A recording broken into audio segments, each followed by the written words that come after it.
And we said Happy New Year. I think we're still allowed to say it this week. I think we stop next. So as Naomi said, I'm Amanda Howard. So why the hell should you listen to me?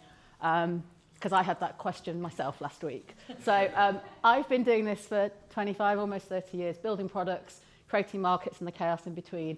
I first started at Boots, launching their first ever e-commerce click and collect, in-store ordering, pharmacy services, social media, ratings and reviews, you kind of name it. I did it with Boots initially. I then briefly went to Vision Express. I spent 3 years at Nottingham Trent, which a lot of you will know, launching their first ever mobile website, thinking about digital marketing and creating their brand to be omnichannel. I then went to Buzz Bingo, who are based in Nottingham as well, rebranded 115 clubs and launched their digital channels and took them to the 4th most visited site in the UK.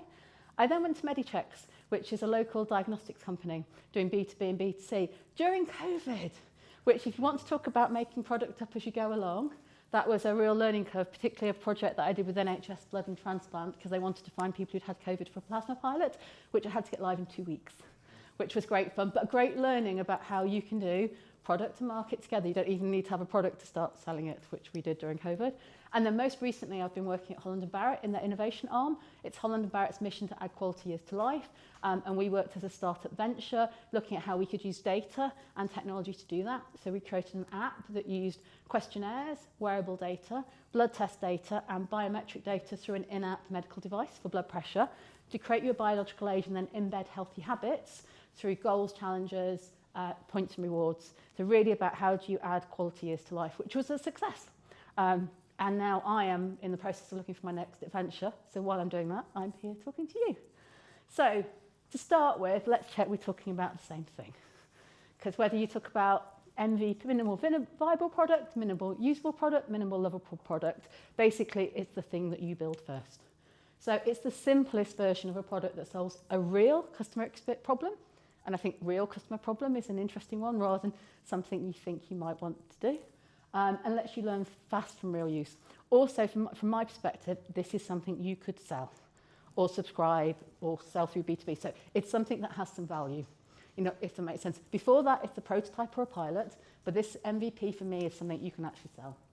So it allows you to validate the problem and the solution. It allows you to get test core assumptions with minimal build effort, and again, minimal, and generate evidence about what to build next. Because I don't know about you, but when I have an idea, there's so many things I could build. And this is about really taking that focus. Go-to-market is about how do you reach, convert, and grow customers. So if you've got a product, you need to sell it, whether that's B2B, D2C. How do you create demand and acquire them effectively? Identify the right channels, messaging, and audience, and scale what works using data. So traditionally, you'd build the product and then go to market. And you'd be focused completely here. You'd suddenly have it live and then go, oh my God, we've got to get people through it. Because obviously when you launch your product, it's really important you're getting real users. Because yes, you can show it to friends and pet people, but it's real users you get the proper feedback from. You get the unfiltered feedback from. So I want to just really reiterate one thing. MVP is one problem for one user. I'm currently doing a piece of work, which is a pet project to solve a problem of mine for adult children carers. So Avril, this is not a picture of my mum, but Avril is my mum. And as you can see, there's lots of stuff I need to focus on. I'm just focusing on medical adherence to start with, because if I try and build all of this, it won't happen. And also, I could end up going down a path, because actually just building that is my biggest problem. And I think if you look at a lot of the really good companies, we've talked about Monzo in previous sessions, they've got lots of things now, but they started with consumer banking. And then they added credit cards and loan and B2B. They didn't try and do it all at once. And I know sometimes when you're working for founders, if you're not one yourself, or you're working in a corporate, everyone wants your first MVP to actually be, you know, market leading, you know, and beating people who've been doing this for 15 years. You won't. And if you try to, it just won't happen. And I think also one of the key things that I've learned in that time of my career, while technology's changed, solving for a user problem hasn't, but the thing is about pace. And you need to get things to market quickly. So if you try and do everything, I'll still be building this 2 years away. My medical adherence, I'm prototyping, not MVPing, with my parents at the moment. So MVP and go to market at the same time. So cool thing, you do one set of research rather than two. So normally if you do an MVP, you go and ask them what the problem is. you go and build it, and then you ask them where you go and find it. So if you do the research together, what you can do is go, what is your problem, and how do you find solutions for that? So where do you look? What channels? What language do you use? What are you looking? So it gives you this joined up understanding of not only the problem, but how you're going to sell it and position it, which saves you lots of time further down. So you then need to do some initial validation. So lo-fi or vibe-coded prototype and get feedback from a user group, your target user group, to help you define the MVP. And this doesn't have to be perfect. And I think one of the key things is if you try and make it perfect, you'll never get there. Even show people when you're still a little bit uncomfortable about it. I vibe-coded my prototype for my medical adherence. I was terrified to show anyone it because I knew it wasn't perfect, but actually I got more feedback by showing people it than waiting until it was perfect, because we all know it's never perfect. Do you know, from the validation point, what's the best type of feedback? Is it the quantitative, qualitative, or are you mixing it? A mix of it, and to be quite honest, in terms of talking to customers, I would say you don't need to talk to loads. Everyone thinks you need to do huge research groups. I normally find 5 people who are really my target audience. I start to then get themes and stuff. I don't think you need to go spend, you don't need to talk to hundreds of people. 5 people who've really got that problem will give you as much insight at this point, because remember, this is really early, this is quick, this is iterative. And then also, I start testing my marketing messaging now. So build a sign-up page. Do some really low-fi advertising on, Insta or YouTube or Google, 100 quid. Not a lot, but actually what you start seeing is what will people actually do? Because people can sit in research and go, that's a great idea, love it, I'd buy that. But we know the reality is it's quite different from what people say they do to what they will do. So by starting to do advertising, you'll start to want to understand the messaging, and you'll also understand if features start to resonate. Because if you put up 2 and say, well, for me, there's one on falls and there's one on medical adherence. Well, no one's clicking on medical adherence, but everyone's clicking on falls. Perhaps I'm not doing the right thing. So it really helps you understand.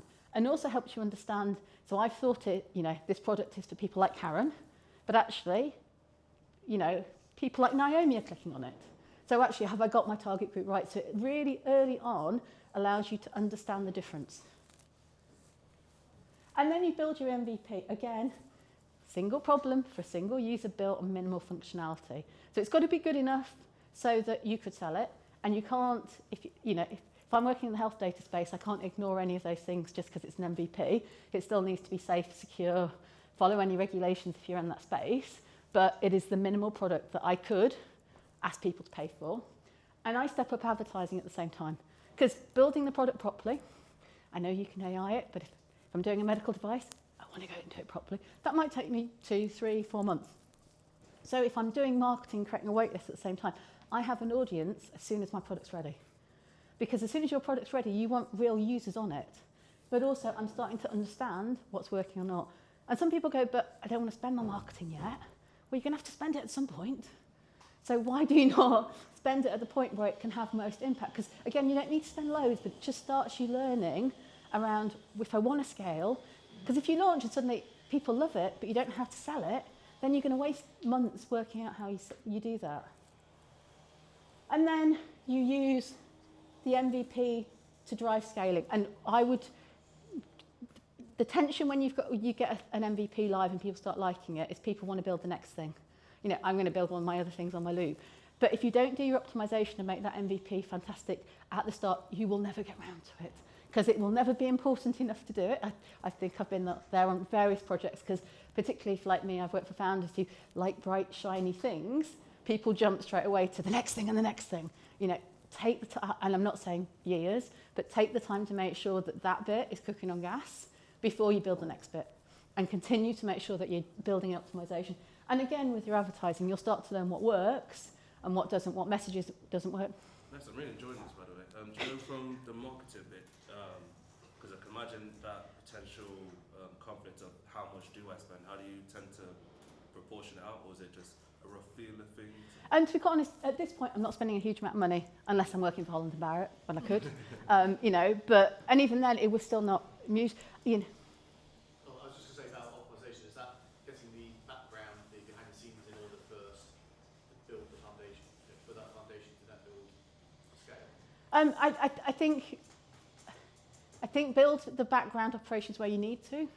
There'll be a point where actually, as long as it's seamless for the user. You don't necessarily need to be perfect in the background, and I would focus on it being seamless for the user, even if for the bit you're still kind of running between things in the background. You know, you will know from how many hours you're spending at which point you need to go. I think also this is where AI can come in, because I think some of the tasks that you can now automate, I think I would be thinking about doing that. But again, I wouldn't have operations perfect. I think that's one of the things you have to build up. I think for me, it's always been a bit smoke and mirrors, particularly during COVID. Is that optimization, is that also like addressing the major feedback from your early users? Yeah. Like, so I know in ones that we've worked on together, it's like we had issues of trust. So Yeah. part of the optimization was like addressing those kind of major concerns from your user group really early on. Yeah, and there might not be what you expect. So the example Karen's working about, we launched a biological age questionnaire that I think had 20 odd questions in when we started. And if you've worked in e-commerce, you try and ask as little as possible and create as little friction because you just want to get them out the door. What we actually found was people wanted to give us more data because they wanted it to feel more credible, which from an e-commerce point of view is completely counterintuitive. But again, by actually asking more questions, they felt that we got more data, but they felt more trust.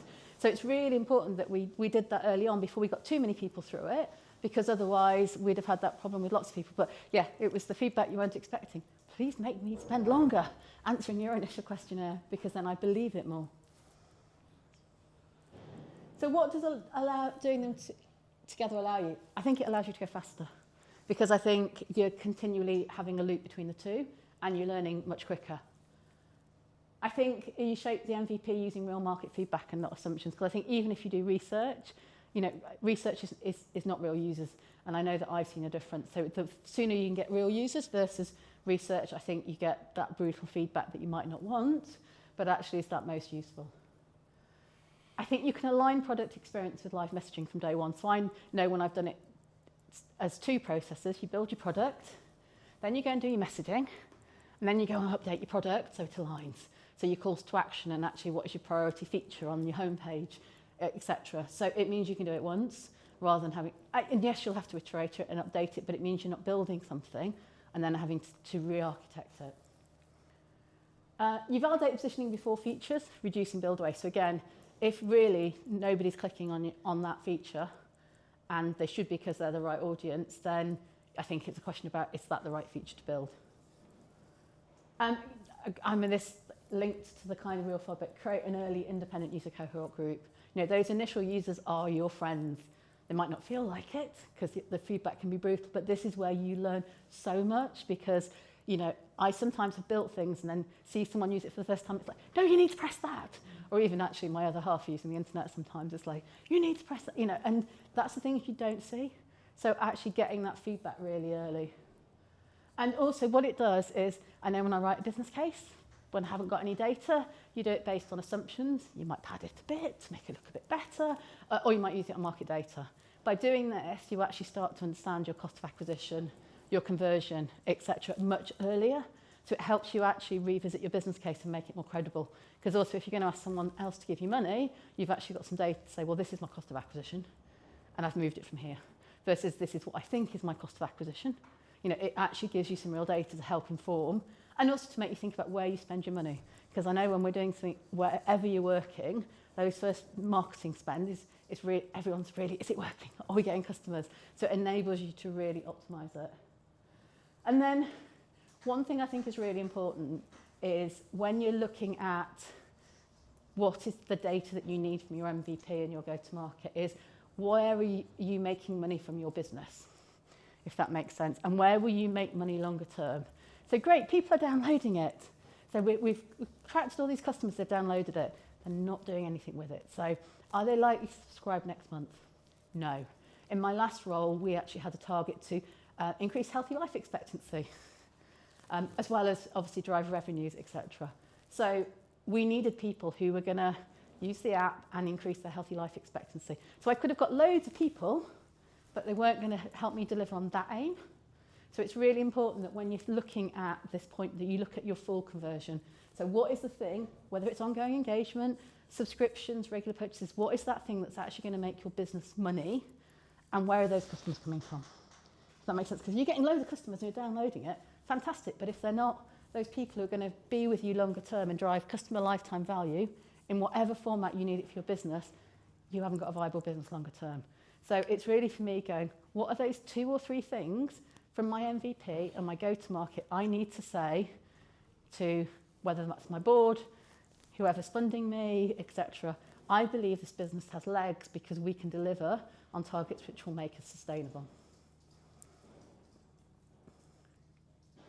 So, my 5 key lessons.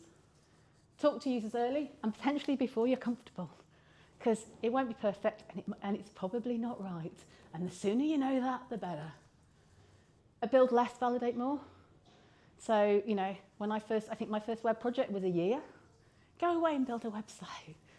You don't have a year anymore because the world will have moved on. But getting feedback from real users about real problems is really important. Ship fast and iterate faster. But again, it needs to be credible.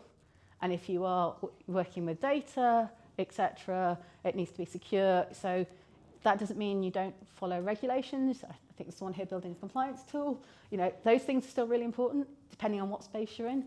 But it's about, and again, don't try and build too much. Because if you built the wrong thing, that's very, very expensive to learn. And I've done it, I think, at Boots. We tried to do loyalty 3 times before it worked. Because either the tech wasn't ready or customers weren't ready. And when you go and spend 6 months on a project and it fails, that's a lot of wasted effort and time and energy. Go-to-market is part of the building. I fundamentally believe that now. I think you learn so much, enables you to go quicker, and it keeps you close to your customers and keeps you true. Because it's really easy to do research at the start of the project and kind of get a bit of a steer and kind of go, but we talk to customers and then go off and do something completely different because that's what, you know, your managing director thinks is sexy, etc., etc. So it keeps you close to your users and keeps you close to the data, and that's really important. And momentum over perfection. So getting things into people's hands is more important than be perfect. Nothing is ever perfect, you know, and I think we all know that kind of 80-20 rule, but the quicker you get something into users' hands, whether that's prototype or MVP, the quicker you get learnings. So that feels like it's a bit short and sweet, but hopefully it's been useful. I'm Amanda. I do support through Product Edge with my other half. He does product in the built environment. I do tech, which is completely different. But please connect with me, and any questions or feedback or discussion, I'd love it. Thank you.